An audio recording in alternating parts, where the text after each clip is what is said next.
오늘 그 두 분 나영민 교수님하고 김지영 교수님께서 각각 그 전통과 현대, 또 현대의 회화와 디자인적으로 각자의 생각을 또 풀어주실 걸로 생각하고 있습니다. 두 분께 너무 감사드리고, 정말 감사해야 될 분은 급하게 저희가 이거를 조직을 했는데, 그 현재 민화계 그리고 채색화계에서는 가장 그 인지도가 있으시고 이끌어주시는 연구자이신 정병무 교수님께서 정확한 직함은 한국민화학교 교장 선생님이십니다.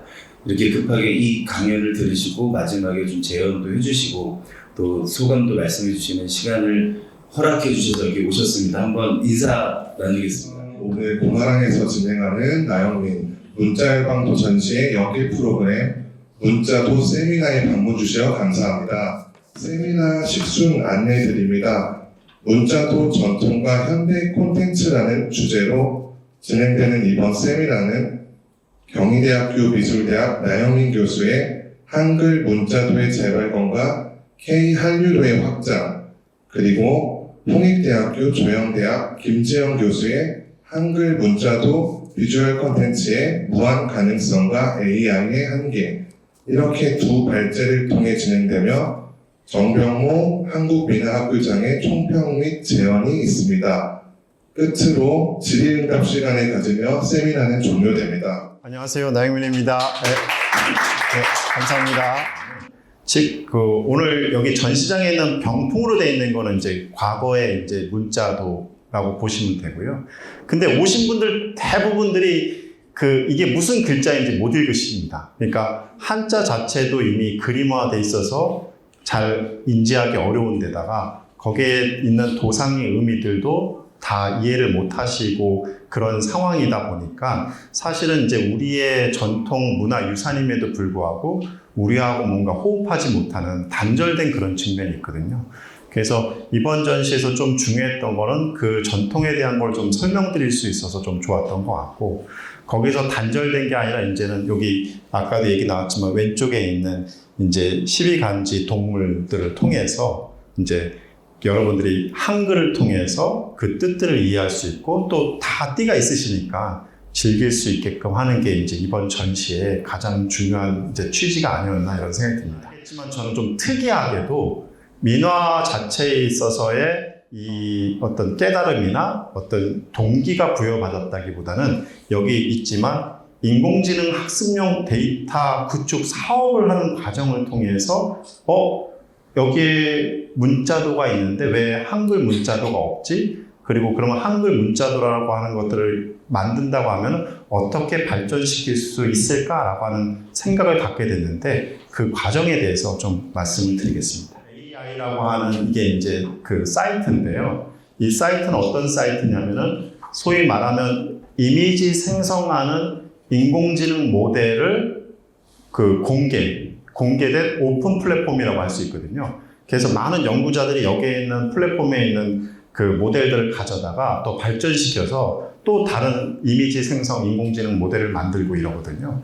그래서 이걸로만 봤을 때는 너무 한국 화풍에 대한 이미지 생성 모델이 거의 전무한 상태라고 볼 수 있는 거죠.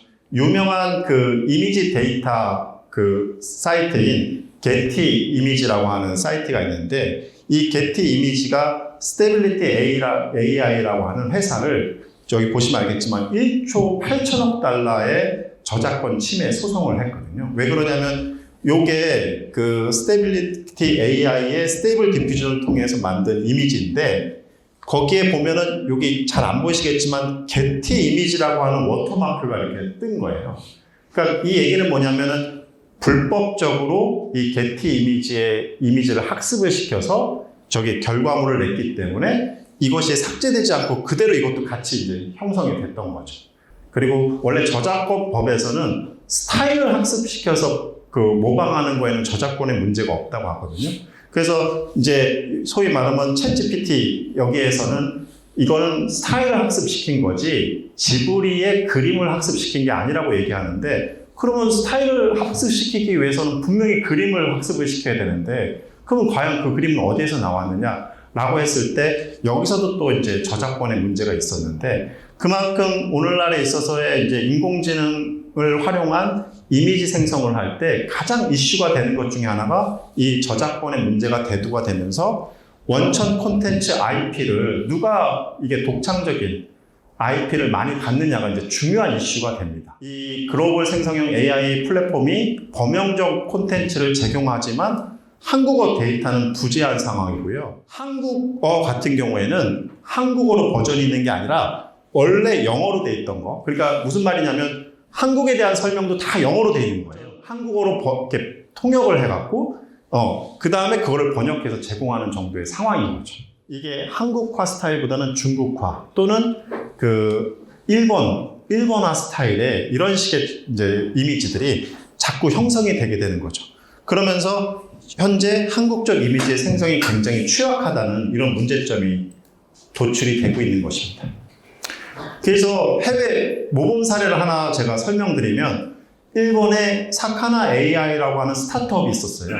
그 우키오에라고 하는 다색 목파나 이걸 가지고 학습을 시켜서 지금 오른쪽에 보시는 이런 우키오에를 생성할 수 있는 이미지 모델을 만들어서 이걸로 일본 기업들로부터 약 3천억 원의 투자를 유치했거든요.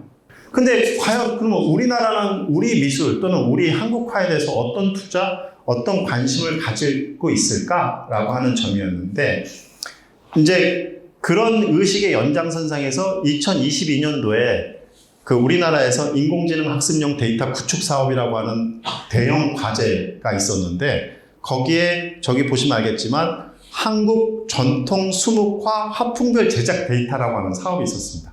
이게 총 규모 17억짜리 사업입니다. 이 전통 수묵화를 가지고 이런 식의 목적을 가지고 어떻게 하든 우리 그림 또는 우리 한국 전통 수묵화를 세계화시키고 발전시켜보자 라고 하는 취지에서 이제 데이터 구축 사업을 하게 되는데 그때 이제 컨소시엄이 저희 경희대, 서울대, 그 다음에 두 개의 이제 인공지능 기업하고 컨소시엄을 구성해서 하게 되고요. 원시 데이터라고 하는 거는 이제 실제 그 데이터를 위한 원시가 되는데 그거는 이제 실제 그림을 그리는 거예요. 그러니까 수묵화라고 했을 때 그림을 하나하나 실제로 그림을 그리게 되는데 왜 그러냐면 어디서 수묵화를 갖고 왔을 때 분명하게 그거의 저작권자가 누군지 알아서 저작권료를 해결하고 그 데이터를 갖고 올 수도 있는데 전혀 어떤 사람이 그렸는지 출처가 어딘지 모르는 그림도 상당수 있거든요. 근데 국가사업에서 출처가 정확하지 않은 거, 특히 저작권료가 확실히 해결되지 않은 데이터를 함부로 썼다가는 어마어마한 문제가 될 수 있기 때문에 저희는 그냥 직접 다 제작을 했어요. 그래서 이게 소위 말하면 저희는 이제 DC겐이라고 하고 사이클겐이라는 걸 통해서 학습을 시켜서 이거를 지금 AI 허브에 이렇게 업로드하는 방식으로 이렇게 진행을 했는데요. 기술적인 건 다 이해하시지 않으셔도 될 것 같고 그러면은 수묵화 어떤 그림을 그렸는지 좀 궁금하시잖아요. 그래서 실례를 하나 보여드릴게요. 이게 이제 수묵화 지금 데이터 제작하는 과정을 빠른 속도로 지금 녹화를 한 걸 보여드리는 건데요. 이거는 이제 수묵화로 풍경을 그리는 거였어요. 그 당시에도 이제 급수에 따라서 금액이 인건비가 좀 달랐어요. A급이 제일 높았고 그 다음에 D급은 조금 금액이 낮았는데 이거는 이제 A급에 해당하는 그림이고 지금 빠른 속도로 돌리고 있긴 한데 시간은 보통 한 5시간에서 한 10시간 정도 이런 정도 그려서 이제 이루어지는 작업인데 이런 식으로 이제 수묵의 농담 그 다음에 번짐 이런 것들을 활용해서 그림을 그리고 있고 그 다음에 수묵화에서는 이제 보통 이거를 몰골법이라고도 하거든요. 왜냐하면 윤곽선을 그리지 않고 수묵의 농담으로 이제 그 풍경을 그리는데 그래서 이렇게 된 데이터들을 저희가 자그마치 7,000점이 넘게 구축을 했어요. 예. 그리고 지금 AI 허브에는 이렇게 과정이 녹화된 영상이 또 200개 이렇게 지금 구축돼 있습니다. 그래서 얼마든지 보고 활용하거나 교육에 쓰실 수 있게끔. 하시는 분은 다 아시는 건데 백묘법이라고 하는 것은 선으로 그 윤곽만 따서 그리는 거를 백묘법이라고 하고 구룹법은 그 윤곽을 딴 다음에 왼쪽같이 그 안에는 채색을 집어넣는 거를 이제 구룹법이라고 하고 몰골법은 그 윤곽선 없이 바로 채색을 들어가는 거를 몰골법이라고 하거든요. 예를 들면 이거를 몰골법으로 그려줘, 이걸 백묘법으로 그려줘 하면 이제 구현될 수 있게끔 이렇게 했거든요. 여기 왼쪽에 있는 게 사진이고 그 사진을 이제 백몇법으로 변환해줘, 뭐 그룹법으로 변환해줘, 몰골법으로 변환해줘 했을 때 이렇게 되는 거죠. 근데 혹시 두 개 중에 뭐가 사람이 그리고 뭐가 인공지능이 변환한 작품 같이 보이실까요? 2번이 많으신데 1번이 사람이 그린 거고요. 2번이 변환 모델이 한 거예요. 인공지능을 이렇게 학습시킨 걸 가지고 그러면 네가 그냥 수묵화를 그려봐 라고 해서 디시겐이라고 하는 모델로 했었던 건데 막 뭔가 만들려고 한 건 보여요. 여기 보면은 형체들이 있잖아요. 사람 형체들이 보이는데 여기에는 형체들이 안 보이시죠? 이그러져 있죠. 그러니까 이때만 해도 22년도만 해도 이게 뭔가 네가 수묵화로 그려봐 했을 때 이게 형성이 잘 안 됐어요. 이때 스테이블 디퓨전이라고 하는 새로운 모델이 나왔어요. 그래서 저걸로 학습시켜서 수묵화를 그려봐 했더니 둘 중에 하나는 이제 이 인공지능이 그린 수묵화예요. 1번일까요? 2번일까요? 요게 인공지능이고요. 요게 사람이 한 거예요. 네, 요게. 자, 1번이 인공지능이다. 네. 2번이 인공지능이다. 얼추 지금 비슷한데 2번이 조금 많은 듯한데 1번이 인공지능이고요. 2번이 사람이 한 거거든요. 그러니까 사실상 거의 구분하기가 좀 어려운 정도가 되는 거죠. 근데 2023년도에 저희가 구축한 수묵화를 학습시켜서 결과물을 뽑아봤더니 이 정도 모델이 결과물이 나오는 거예요. 확실히 차이가 보이시죠? 요게 이제 2022년도 또 다른 결과물이었는데 이게 이제 24년도로 가니까 이 정도 모델이 되는 거예요. 그러니까 아까 3년도 거에서 또 한 해 24년도 작년 거로 가니까 꽤 정확하게 대상을 그리고 있고 이렇게 한데 약간 수묵화보다는 약간 무협 무슨 만화에 등장하는 그런 느낌이 있긴 하지만 훨씬 구체적이고 정교하게 되는 거죠. 25년도 똑같은 텍스트를 넣었더니 요 정도 그림이 나와요. 네. 그러니까 작년에 요 정도에서 훨씬 회화적인 느낌도 나고 이 수묵의 단묵 느낌도 나고 하는데 문제는 뭐 차이니스라는 말이 있고 그래서 그런지 모르겠지만 중국식 복장에 중국식 사람이 등장을 하니까 그래서 제가 이거를 한국식 사람으로 좀 만들어줘, 한국 화풍으로 만들어줘 했더니 이렇게 지금 변했어요. 그래서 아마 이제 갓 같은 게 유행해서 약간 갓은 아닌데 정확하게는 뭐 조금 그런 모양도 나타나고 막 이렇게 좀 반영을 하려고 하는 걸로 보이는데 이제 이런 식으로 이제 나타났고 그리고 거기다가 민화풍으로 해줘 하니까 이 정도 나온 거예요. 여기. 아마 요 정도 되면은 아마 어디 그냥 쓰셔도 크게 무리가 없을 정도로 이제 결과물이 나왔다고 볼 수도 있을 정도로 그 3년 사이에 굉장히 그 기술이 발전했다는 걸 알 수가 있는 거죠. 그래서 이걸 통해서 이때는 한 5,000점 정도 수묵 채색화 데이터를 구축을 했거든요.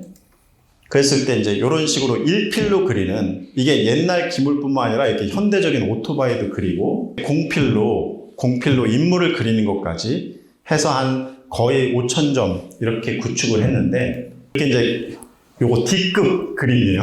맨 위에 있게 아주 간단한 이런 사물 뭐 1필로 그리는 수묵 채색이고요. 아래는 한 뭐 B급이나 C급 정도 됐을 것 같은데 이거는 이제 코끼리를 그리는 수묵 채색 1필로 이렇게 학습된 걸 가지고 요게 이제 그때 당시에 이제 저희 스튜디오에서 우리 그 전국에 있는 미술대학교 학생들 한 200명이 로테이션으로 하루에 한 4, 50명 와갖고 이렇게 작업을 해갖고 이렇게 그 실제 그림을 그리면서 구축하는 장면이에요. 이제 여기 보시는 것 같이 이제 이런 식으로 이제 쭉 있는 그 종류를 해당하는 종류들을 지금 보시면 세부 클래스가 이렇게 되고 이거를 개별적으로 다 구축해서 이제 4,200점을 목표로 해서 이렇게 구축을 했거든요. 네.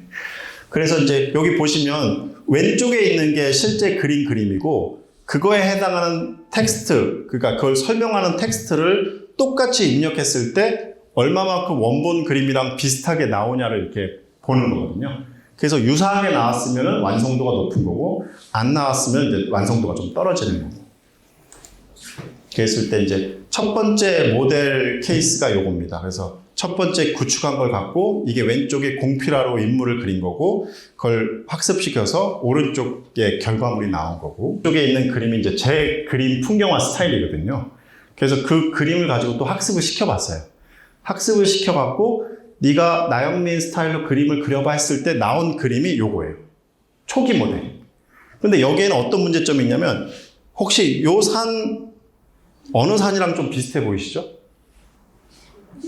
예, 일본 후지산하고 비슷하게 보이시죠? 그러니까 약간 산이 뾰족하게 나오면은 그 인공 AI가 후지산으로 인식을 하는 거예요. 그리고 이런 식으로 후지산을 이렇게 등장을 시켜요. 그리고 이게 지평선이 이렇게 연결되는데 지금 이게 연결이 어떻게 되는지 이런 것도 정확하지 않고 그 다음에 이게 해가 떠 있어야 되는데 또는 달이 떠 있어야 되는데 그 관계도 정확하지 않고 울산바위를 챗GPT로 저 울산바위를 동양화풍으로 그려줘 했더니만 한국화풍으로 그려줘 했더니만 이렇게 그리고 있는데 저거를 저희가 갖고 있는 모델로 나영민 스타일로 해봐 했더니만 지금 이렇게 나오는 거예요. 만약에 이건 인공지능으로 만든 거거든요. 영상 작품인데 이걸 보시고 나한테 뭔가 조금의 울림이 있었다라고 생각이 되신다면 인공지능 예술 작품이 잘하면 어떻게 보면 인간 화가한테 위협이 될 수 있겠다 라고 생각하셔도 될 것 같고 이거 뭐 인공지능 이 정도 갖고는 뭐 크게 뭐 우리한테 감동 못 줄 것 같은데 그러면 아마 아직까지는 그래도 인간 화가가 좀 더 우월성을 유지할 수 있지 않을까 이렇게 생각하셔도 될 것 같습니다.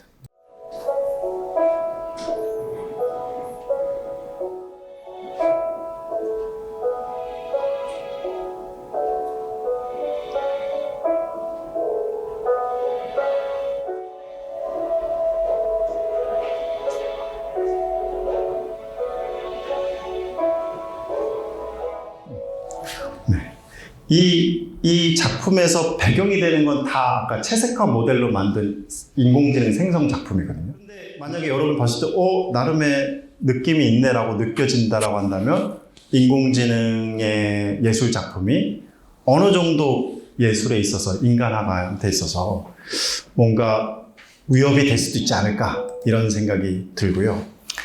이렇게 하는 과정 속에서 이제 제가 여러 가지 문제점을 갖고 있었던 게 한국화 데이터가 없다라는 것도 있었고 그 다음에 또 하나가 뭐였냐면은 그 문자도를 엄청 구축을 했거든요. 그 문자도를. 왜냐하면 우리 민화 속에서도 문자도 항목이 있어서 이렇게 구축을 했는데 이런 효자와 같이 아까 효제충신, 예의염치 같이 다 한자인 거예요. 네. 다 한자이고 그 다음에 그 한자로 계속 구축하다 보니까 왜 우리 고유의 한글도 있고 우리의 고유 문자도 있는데 왜 우리의 문자도는 없지라고 해갖고 요 효자를 이렇게 만들면 어떤가 하고 이게 가장 초기 그 문자도 버전이거든요. 요거하고 이제 지금 여기 전시된 거하고 비교해 보시면 아마 한 1년 사이에 또 굉장히 기법적 발전이 있었다고 느껴지실 텐데 그러니까 우선은 사랑이라고 하는 한글이 인식이 안 돼요. 지금 현재 모델에서는. 그리고 영어 러브는 그래도 어느 정도 인식이 되는데 딱 보셨을 때 한국풍으로 보이시나요? 혹시 중국풍으로 보이시나요? 뭔가 이게 좀 복합적인 느낌인데 뭐 이런 식으로 돼요. 제가 지금 이거 민화 스타일 기반 한글 영문 문자도 생성형 인공지능 특허를 2개 출원한 상태거든요. 가장 큰 문제는 데이터가 부재하다는 데 있어요. 데이터.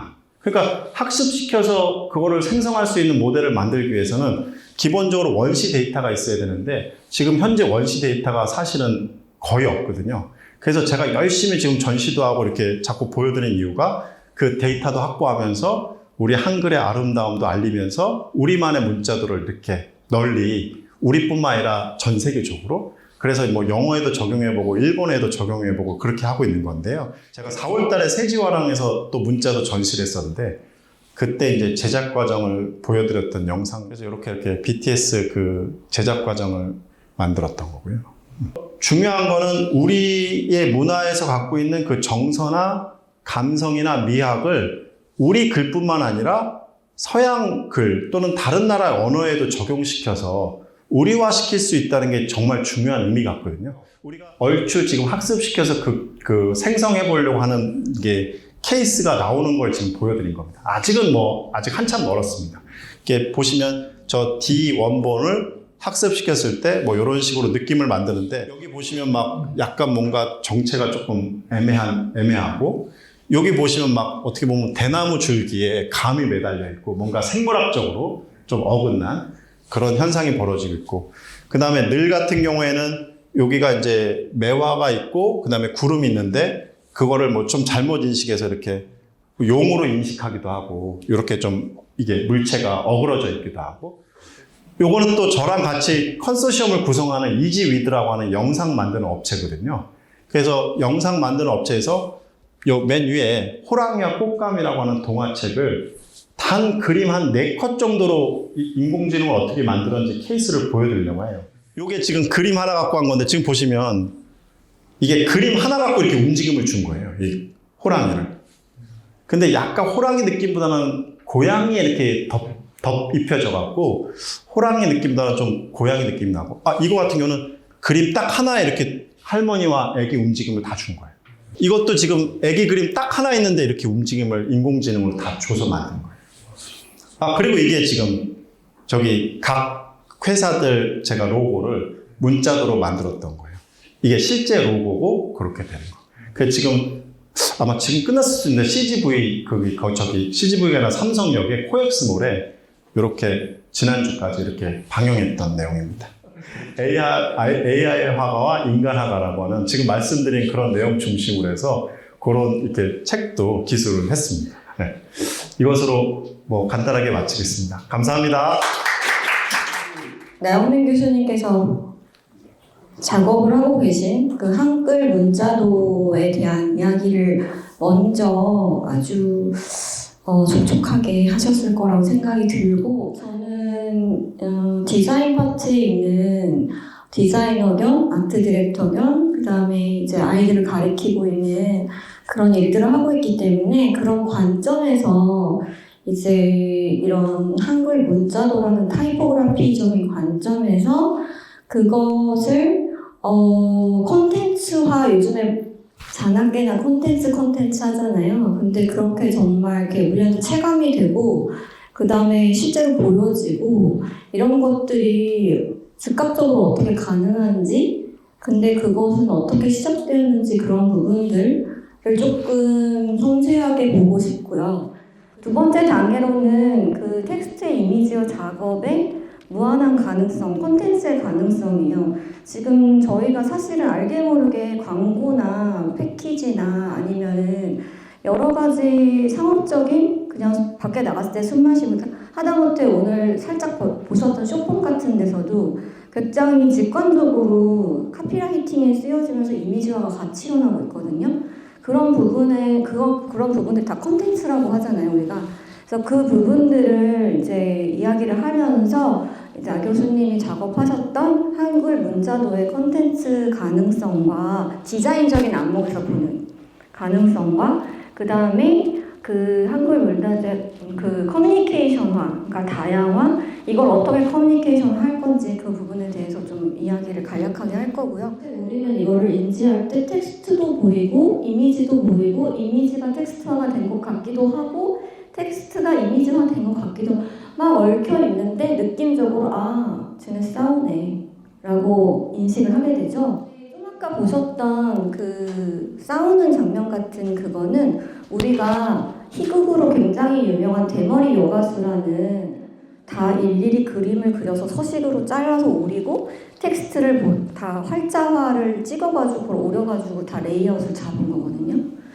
그래서 보시게 되면 이 페이지 같은 경우에는 굉장히 주거니 받거니 대화를 하고 있는 것 같고 그래서 이제 디자인 파트에서 굉장히 100년 동안 보존이 되고 있는 타이포그래피에 대한 이야기를 좀 해볼게요. 타이포그래피의 시초는 이제 19세기 말에 활자 인쇄술이 대중화되면서 등장하게 된 말이기도 하고 그때부터 타이포그래피에서 말이 시작이 됐는데 디자인 파트에서는 이제 저는 학생들도 가르치고 제가 모든 작업들을 할 때 있어서 제일 중요하게 생각하는 게 디자인에서의 그 조형 원리는 텍스트랑 이미지 딱 2개예요. 그 이미지는 그림을 그려가지고 뭐 토끼가 될 수도 있고 그런 그림을 일러스트레이터로 그릴 수도 있고요. 아니면 사진 저희 찍었던 사진이 될 수도 있고 영상물 이미지가 될 수도 있어요. 근데 디자인 같은 경우에는 거기에 이제 텍스트가 얹혀지면서 이미지가 정박이 되거나 같이 그 메시지를 전달하기 위해서 정박이 되거나 아니면 조금 더 와해돼서 부유하거나 이런 다양한 기나 기표로 작용을 하고 있거든요. 그래서 저는 타이포그라피는 시각 커뮤니케이션의 굉장히 핵심적인 조형 원리입니다라고 어디서나 이야기를 합니다. 그러니까 텍스트의 역할, 서울이 야, 나 서울로 봐줄래? 라는 점을 굉장히 강조했다면 그렇지 않거든요. 그렇다고 단순히 멋을 낸 것도 아니고 그 다음에 여기 도쿄 같은 경우는 더할 나위 없이 도쿄의 가을 자체를 타이포랑 이미지를 하나로 만들어서 전달을 하고 있지만 동경이 보이면서 동경이 읽히고 동경이 이미지가 읽히면서 텍스트가 보이는 그런 포스터가 되고 있습니다. 근데 여기 보면은 토크 어바웃이라고 써 있어요. 네, 토크 어바웃이라고 써 있기 때문에 그런 굉장히 직관적인, 느낌적인 느낌 이런 것들이 오히려 되게 그래픽이나 아니면 다양한 저희 현업에서는 해석되고 있다라는 단계적인 잡지 포스터를 보여드렸습니다. 얼마 전에 나왔던 그 MG 타겟으로는 롤이라는 감각적인 카드였고요. 그 다음에 이 중간에 있는 거는 그 일본의 지하철 한 노선의 카드예요. 이건 다 텍스트로만 작업된 거거든요. 이게 바로 타이포그래피인데 텍스트로만 작업되어 있지만 이미지로 보이는.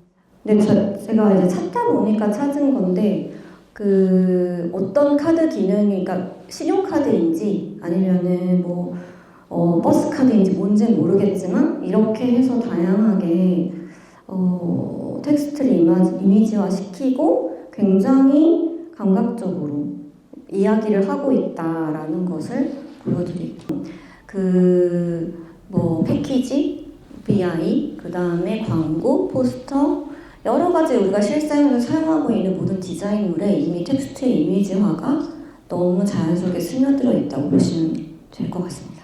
레트로를 뛰어넘어서 요즘 핫한 단어가 엄빠코입니다. 엄빠 아세요? 엄빠? 엄마랑 아빠 줄임말이고요. 코어는 중심.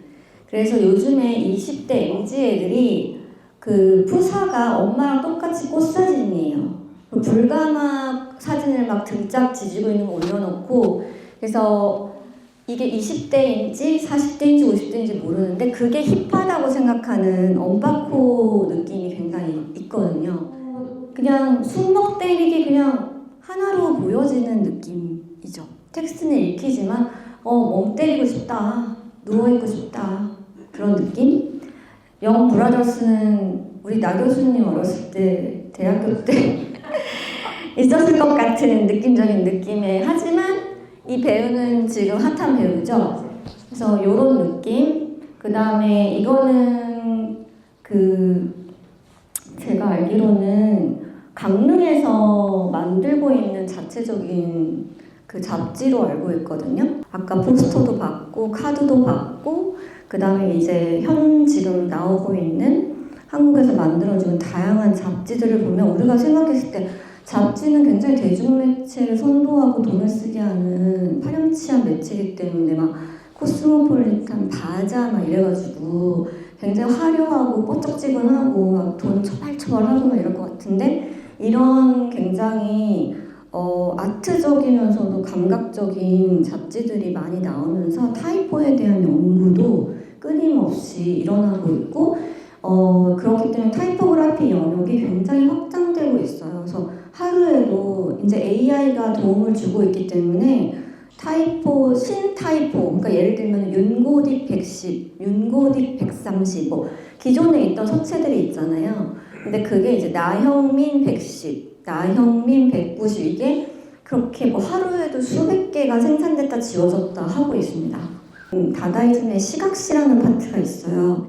주사위 던지기라는 시예요. 텍스트 시를 쓰고 그거를 자기가 직관적으로 하기 위해서 주사위를 흰 도화지 위에 던졌어요. 떼굴떼굴 굴러서 여기서부터 여기서 갔다 자기 첫 줄을 여기다 썼어요. 그리고 또 굴렸더니 저기 가서 뚝 떨어져 이렇게 가서 뚝 떨어져 여기 이렇게 쓰고 그래서 시가 절대로 처음부터 끝까지 읽히진 않지만 딱 봤을 때 주사위 던지기처럼 보여요. 그리고 이거 일뿔레라는 작품은 제가 정말 좋아하고 존경하는 기욤 아폴리네르의 비가 온다. 일뿔레가 불어로 비가 온다라는 뜻이거든요. 이렇게 타이포그라피적으로 쓴 거예요. 시 자체를. 그래서 그 디자인 역사상 그 타이포그라피 분야에서 다다이즘이라는 파트는 굉장히 연구가 많이 되어지고 있고 다다이즘의 시각시가 없었다면 타이포그라피가 지금보다 20%는 자유롭지 못했을 수도 있다라는 논문이 나왔을 정도로 굉장히 서로 연관되어 있는 파트입니다. 이것도 시입니다. 약간 계곡과 산장과 총칼을 들고 싸우자 막 이런 시인 걸로 알고 있어요. 뭐 쇼포미아 이게 아니라 디자인 파트에서도 타이포그라피적인 느낌으로 작품화시키는 그러니까 더블을 띄는 거죠. 작품도 하고 그 다음에 그걸 상품화도 하고 그런 예술적인 작가들이 많이 생성이 되고 있거든요. 뉴욕의 모마에서도 개인전을 했었고 했던 작품을 보시겠습니다. 초창기 작품이라 뭐 그렇게 막 우와 이러진 않는데요.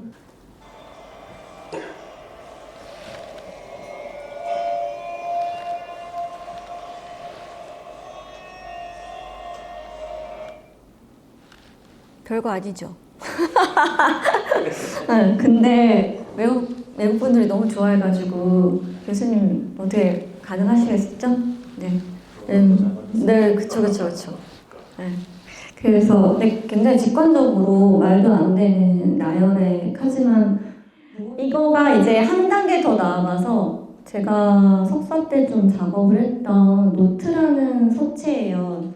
그 유니버설 레터라고 이제 디자인 파트에서 하는 시스템 디자인 파트인데요.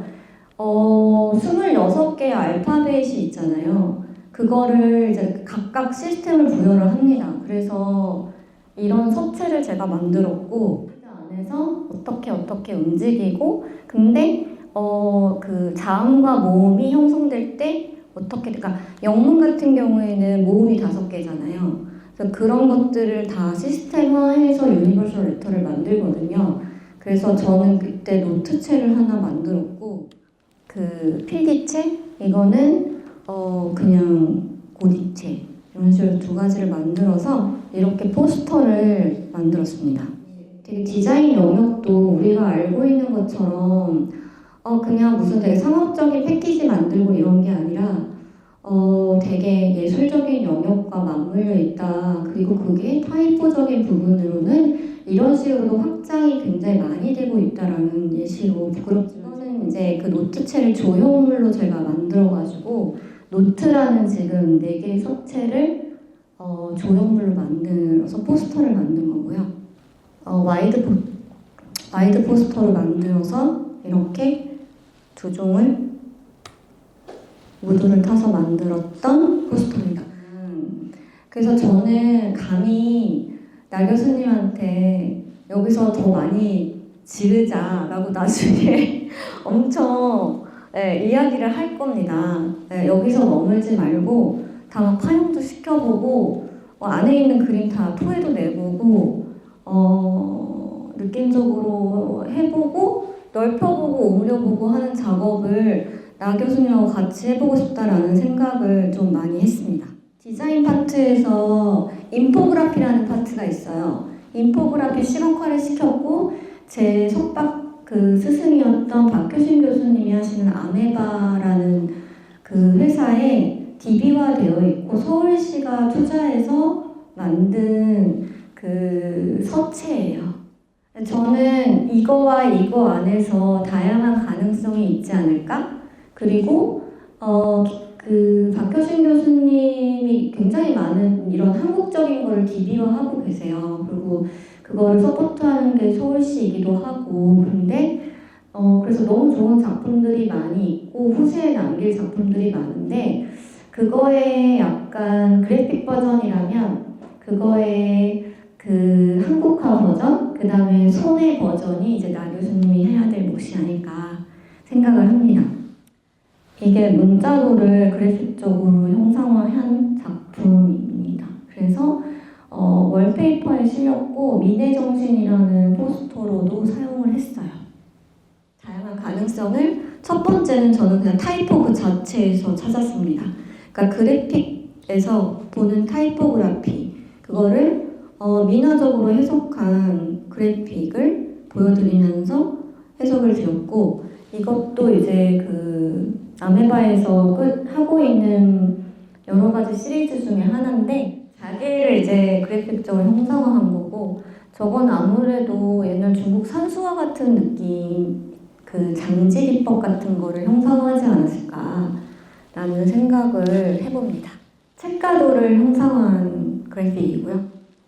그 다음에 이거는 보석함. 네. 이렇게 다 포스터로 만들어서 DB화를 시켰습니다. 저거 나영민 브레드에서 나온 빵입니다.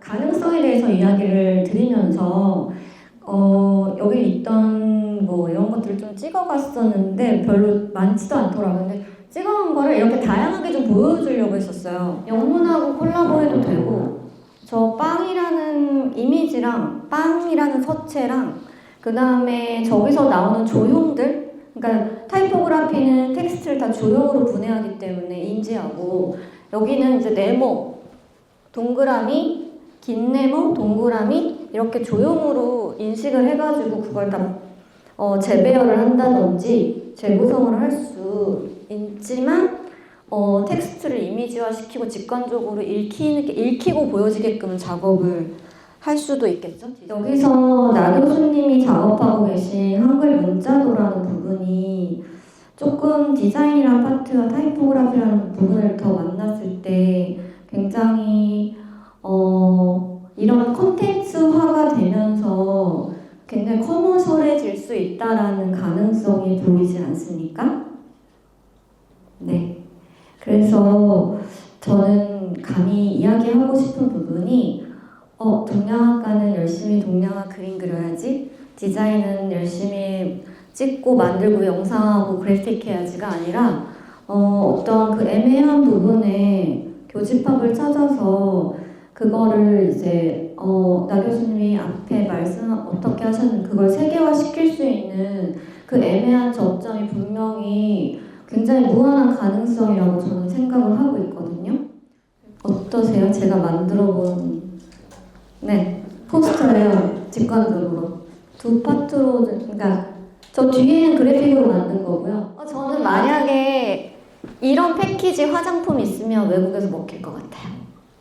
특히 아랍권에서요. 요즘에 아랍권에서 굉장히 한국 문양이 막 있는 화장품들이 유행하고 있거든요. 이거는 진짜 반드시 텍스트 이미지와 전망과 AI의 한계에 대해서 이야기를 좀 하면서 마무리를 하고 싶은데요. 일부러 안 보이겠어요. 되게 제가 좋아하는 타이포그라피 아티스트 작품 뒤에 깔고 제가 어제도 사용했고 3일 전에도 사용했던 입니다. 요즘에 제일 많이 사용하는 게 음악 편집이랑 제작에는 수노라는 걸 많이 사용하고요. 음악 메이킹은 또 챗GPT로 할 때도 있어요. 그 인트로 시퀀스 만들 때. 그 다음에 영상 편집 같은 그러니까 나 교수님도 그룹을 쓰신다고 하시는데 그룹을 좀 많이 쓰고요. 그다음에 타이포랑 사진 합성 같은 부분은 노바나 그러니까 프로그램을 사용을 하고 있거든요. 그 AI라는 친구가 항상 공부를 24시간 하고 있기 때문에 딥러닝이 너무 빠르게 되는 건 맞습니다. 그렇지만 제가 AI를 가지고 현업에서 작업을 하기 시작한 게 딱 거의 한 9개월 정도? 초창기 때는 그냥 콘티 이렇게 배열해보고 콘티 때려 넣어가지고 야 콘티 좀 여러 개 좀 이렇게 해봐 이런 식으로만 했었는데 그걸 정말 이제 사운드를 만들어서 영상에 집어넣고 제가 가사를 다 쓰고 그걸 R&B 버전으로 만들어보고 뽕짝으로 만들어보고 약간 그런 식으로 실제로 그걸 사용하고 있거든요. 예를 들면 한계는 이렇습니다. 나는 분명히 아이돌 느낌으로 만들어줘라고 지시를 했고 R&B 버전으로 만들어줘라고 지시를 했는데 그 리듬의 그 프레임 그 길이만 다를 뿐 뉘앙스가 너무 비슷해요. 그리고 또 AI의 단점은 구독료를 내느냐 안 내느냐에 따라 굉장한 질이 차이가 나요. 그래서 점점 구독료를 올리고 있어요. 또 그래가지고 거기에 이제 매립되면 안 되지만 근데 결과물이 나왔을 때 아직까지는 처음에 너무 신선한데 R&B나 뭐 팝이나 뭔가 굉장히 뭔가 비슷한 네 그런 느낌이 아직까지는 있는 한계점이 분명히 있고요. 나 교수님 작업하신 것도 보면 레이어에서 그 레이어에서 이렇게 통으로 움직이잖아요. 근데 저기서 이제 하나씩 눕기를 따가지고는 그거를 좀 다시 레이어를 설정해서 움직일 수는 있는데 예를 들어서 이렇게 있다가 이제 내가 이렇게 얘기하는데 제가 이렇게 360도 도는 거를 저는 가만히 있는데 AI가 그걸 한다? 그럼 저는 짜부가 돼요. 짜부가 되고 이렇게 얼굴어지고 이상해지고 그러니까 그것까지 그런 것들이라든지 아니면은 지금 같은 경우에는 이제 그러니까 납작한 거를 10%만 그려서 90%를 영상화시키는 작업은 가능한데 그것도 모션이 굉장히 한계가 많습니다. 올 영상을 AI로 돌리진 절대 못하게 하고 있어요. 그리고 본인들도 싫어합니다. 그래서 현재 잘하는 거는 예를 들면 이렇게 면이 있는데 여기에 지금 숲 이렇게 넣었어요. 근데 얘를 이렇게 넓히고 싶은데 그 꼬다리가 좀 모자라요.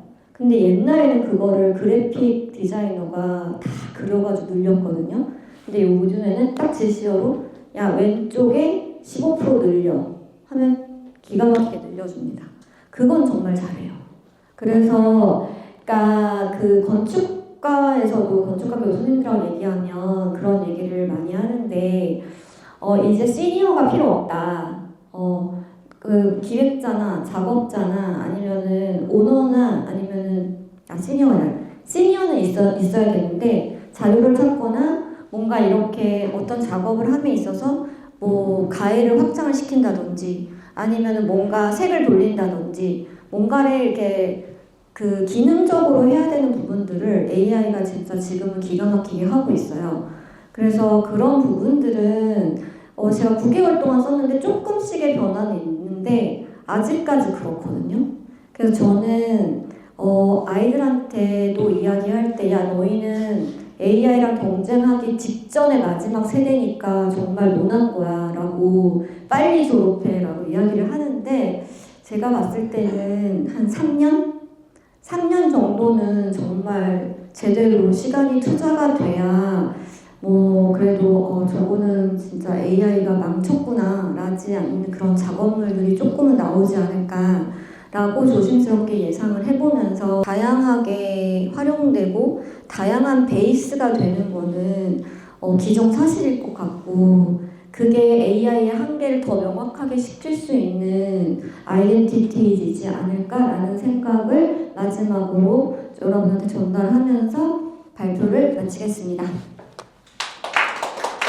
저는 이제 그 조선시대 민화연구자인데 이 자리에 왜 불렀나 해가지고 잠깐 좀 어리둥절 했는데 지금 김지영 교수님 얘기를 듣고 보니까 우리 공산부 대표님이 세 사람을 부른 이유가 있구나 하는 거를 지금 이제 깨닫게 됩니다. 왜냐하면 다 연결이 돼요.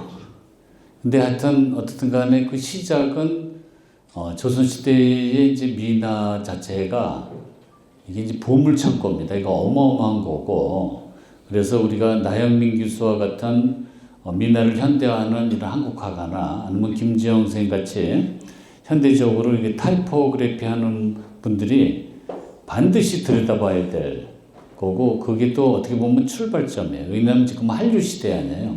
한국의 모든 것이 관심이 있는 시대인데 이제는 그 서양 것으로 우리가 이제 그 세계적으로 승부하기에는 되게 그 버거워요.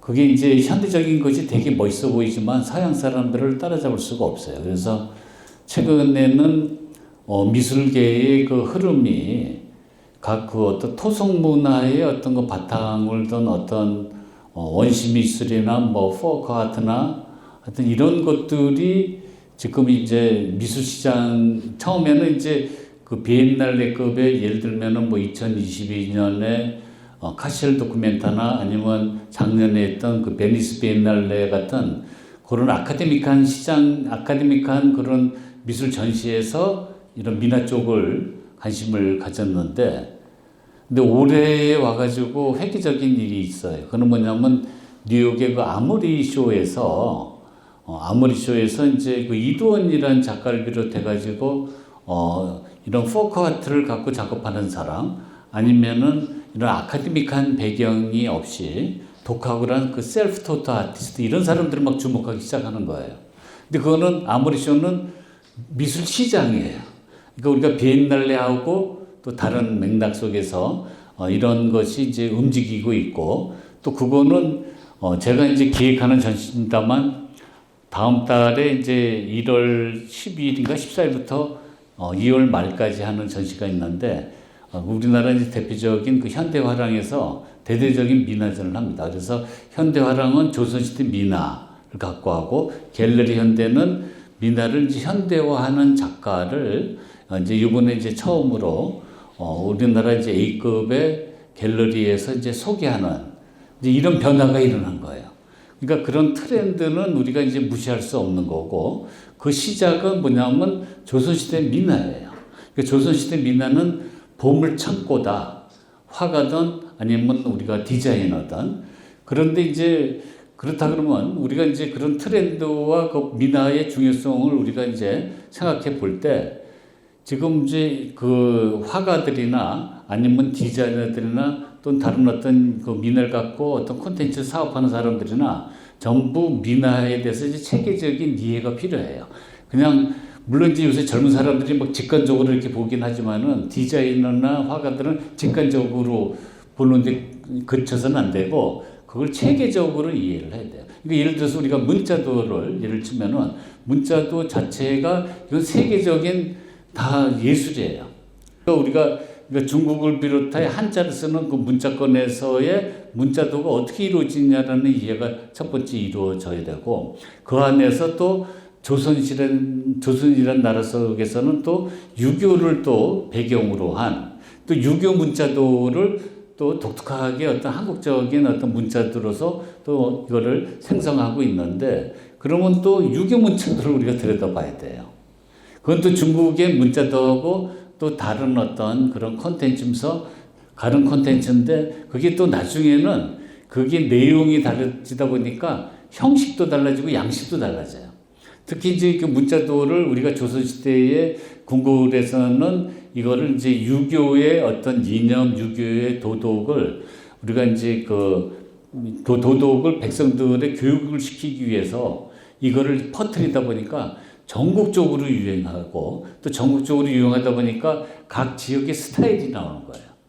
그러니까 예를 들어서 너무나 잘 아는 제주도는 제주도 스타일의 문자도가 있고 강원도는 강원도 스타일의 문자도가 있고 그 다음에 이제 우리가 경상도는 경상도, 전라도는 전라도 이런 식으로 지역별의 어떤 스타일이 또 형성이 되는 거예요. 그러면 또 아까 말한 이제 그 이걸 갖고 이제 그런 원천자를 갖고 이제 작업을 할 뭐 디자이너든 화가든 그것까지 알아야 돼요. 그러면 그게 무슨 얘기냐? 예를 들어서 제주도 문자도라는 건 제주도의 사투리를 그린 거예요. 그러니까 제주도의 어떤 그 토속 문화 속에서 어떤 잉태된 생성된 문화이기 때문에 그거는 또 지금 우리 나선생님이 작업하는 거하고 또 다른 맥락이 그거예요. 되는 것 같아서 정말 오늘은 굉장히 저로서는 그 기분 좋은 이런 그 세미나였다고 생각합니다. 그리고 하여튼 이 두 분의 어떤 발표자와 또 이러한 세미나를 마련해 주신 우리 공산구 대표에게 우선 박수로 오늘 잘 들었습니다.